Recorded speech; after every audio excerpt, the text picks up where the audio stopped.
And then another dhikr we say after salah is Allahumma Antas salam wa Minkas salam tabarakta ya dhal jalali wal ikram.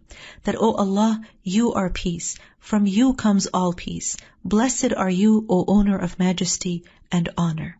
So after istighfar, we are praising Allah by declaring that, Ya Allah, you are As-Salam. As-Salam is one of the names of Allah.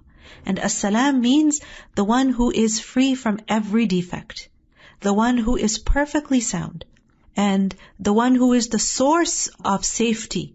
And As-Salam is the name of Allah, and وَمِنْكَ السَّلَامُ, from you is As-Salam, yani you are the source of salam. No one can be safe and sound unless and until you grant them that soundness and safety. And then you say, Tabarakta ya dhal jalali wal ikram, or Tabarakta dhal jalali wal ikram. Yani blessed are you, O possessor of glory and honor. And dhul jalali wal ikram, yani this is a sifa of Allah with which we should make dua.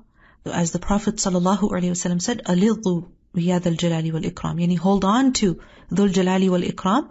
Yani use that when you are making dua. Say that again and again when you are making dua.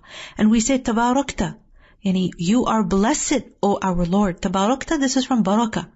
Yani you are abundantly good, endlessly good, and all goodness comes from you.